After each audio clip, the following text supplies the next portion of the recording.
Hello, welcome back to the reading of the poem of the Man God, written by Maria Valtorta, Volume 3. Chapter 381, Part 2, In Nike's House.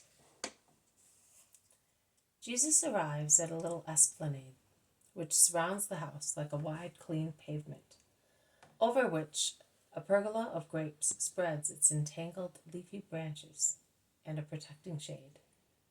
There are two wells, one on the left side and one on the right-hand side of the house, shaded by the vine. There are some flower beds against the walls of the house. Light, dark striped curtains are fluttering at the open doors. Voices of women and noise of dishes come from a room.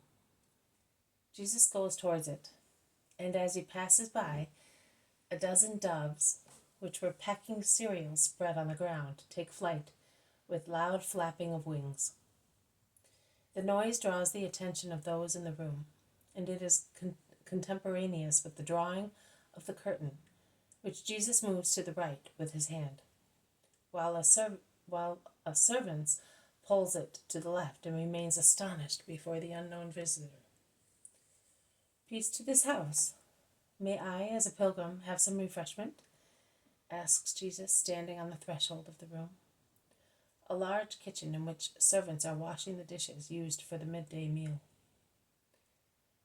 "The landlady will not reject you. I will go and tell her. There are 12 more people with me, and if I should get refreshments only for myself, I would prefer to have none." "We will tell the mistress, and she certainly—" "Master and Lord, you here in my house, what grace is this?" interrupts a voice, and a woman, Nike, rushes forward and kneels to kiss Jesus' feet. The maidservants are left like statues. The one who is washing the dishes is standing with a towel in her right hand and a dripping dish in her left one, reddened by the boiling water. Another one, who is polishing knives, crouching in a corner, gets up on her knees to see better, and the knives fall on the floor with a crash. A third one, intent on removing ashes from the cookers, raises her face, covered with ashes, and remains thus, emerging open-mouthed from the level of the fireplace. "I am here. Many houses rejected us. We are tired and thirsty." "Oh, come! Not here. Let us go into the rooms facing north, which are cool and shady. And you, prepare water so that they can wash, and bring some aromatic drinks. And you, girl, go and wake the steward and ask him to let you have some snacks while waiting for the meal." "No, Nike. I am not a worldly guest. I am your persecuted master. I ask for shelter and love rather than for food. I ask for pity more for my friends than for myself." "Yes, Lord, but when did you have your last meal?" "I do not know. Yesterday at dawn with them. So you can see I will not commit excesses. But as a sister or a mother, I will give everybody what is necessary. And as a servant and disciple, I will give you honor and assistance." "Where are the brothers?" "In the orchard. But I think that they are coming. I can hear their voices." Nike runs out. She sees them and calls them.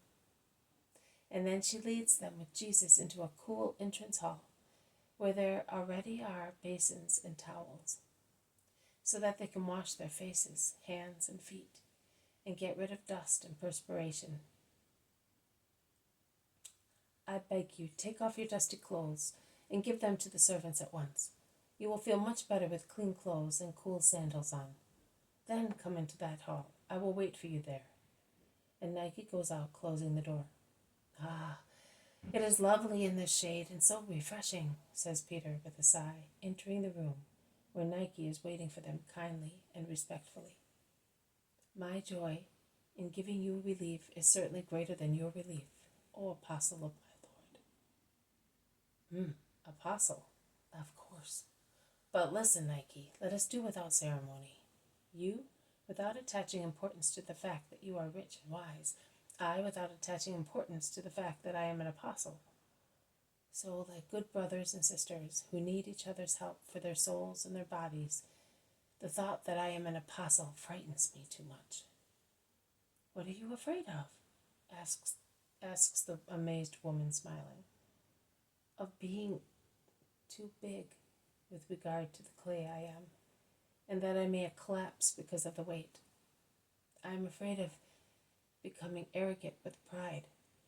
I am afraid that the disciples and good souls, knowing that I am the apostle, may keep away from me and hold their tongues even if I make mistakes. And I do not want that, because among the disciples, also among those who believe in a simple way, there are many who are better than I am. Some with regard to this, some with regard to that, and I want to do as that bee over there, which has come in, and of the baskets of fruit that you ordered to be brought in for us. It sucked a little here and a little there, and now, to complete the task, is sucking those flowers. And then it will go out and suck clover and cornflowers, chamomiles and bindweeds. It takes a little of everything, and I must do likewise.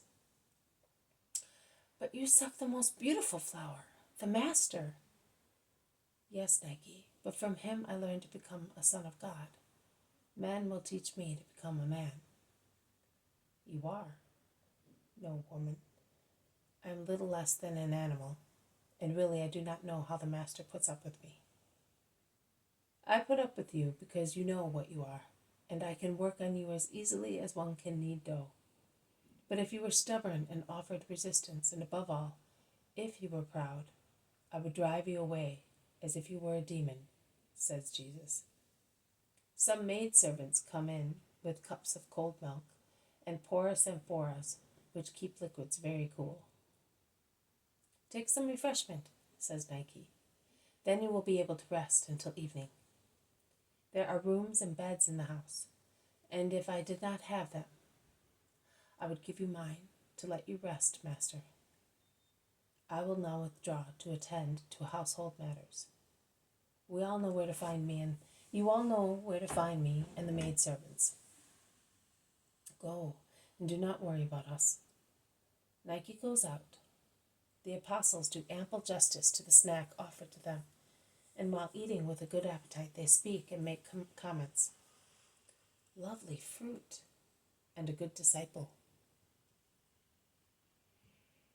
Beautiful house, not magnificent, not poor, and it is controlled by a woman who is both kind and firm.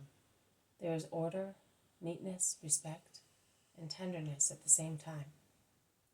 There are beautiful fields round it, a fortune. Yes, and a furnace, says Peter, who has not forgotten what he suffered. The others laugh. But it is very pleasant here. Did you know that Nike lived here? Asks Thomas. Not any more than you did. I knew that she had recently bought some property near Jericho, but that was all.